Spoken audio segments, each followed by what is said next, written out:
How to make bread without yeast.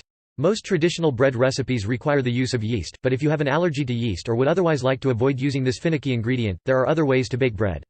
Some recipes rely on other ingredients like baking soda or self-rising flour to give the bread lift, while others don't use any leavening ingredients at all. Pioneer salt rising bread. Combine the first starter ingredients. Place the cornmeal 1 teaspoon 5 milliliters flour and baking soda in a 1 qt 1L glass jar. Pour the scalded milk on top of the dry ingredients, then stir or whisk the contents together until smooth. To prepare the scalded milk, heat it on the stove or in the microwave until small bubbles form around the edge of the dish.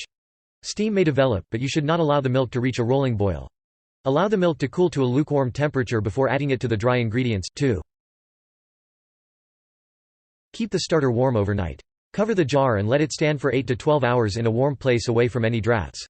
Ideally, the starter should be kept at a temperature around 105 degrees Fahrenheit 40 degrees Celsius. Place the jar in your oven with the heat off, but turn the oven light on. Note that you may need to turn the light on up to 2 hours ahead of time to get the oven adequately warm.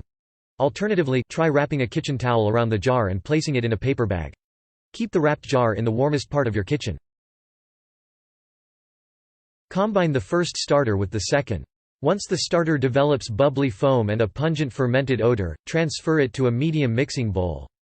Add the 2 cups 500 milliliters of warm water and 1–1/2 cups 375 milliliters of flour, then stir until smooth. At this stage, the starter should have the consistency of a thin pancake batter. Let the combined starter become foamy.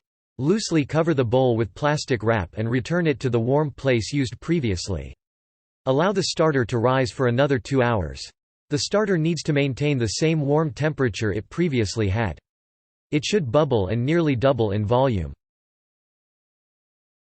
Add the dough ingredients. Transfer the starter to larger bowl, then add 1 cup 250 milliliters of warm water and about 2–1/2 cups 425 milliliters of flour.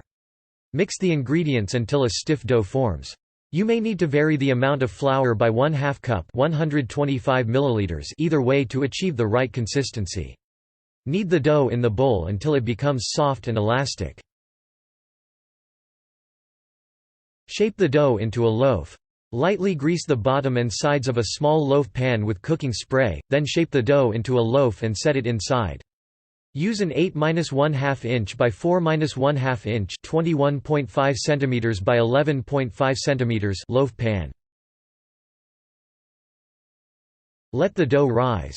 Return the dough to the previously used warm spot and allow it to rise for another 3 hours, or until it climbs about 1/2 inch (1.25 cm) above the top of the pan.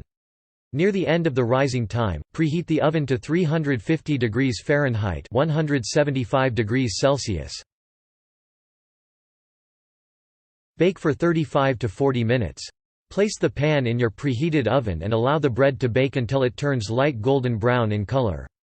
Note that the bread typically won't rise much as it bakes.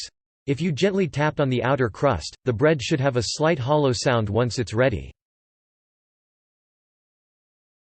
Enjoy. Remove the bread from the oven and turn it out onto a cooling rack after about 5 minutes. Serve the bread once it becomes cool enough to handle. You should be able to stare this bread at room temperature for about a week or in the refrigerator for 2 weeks.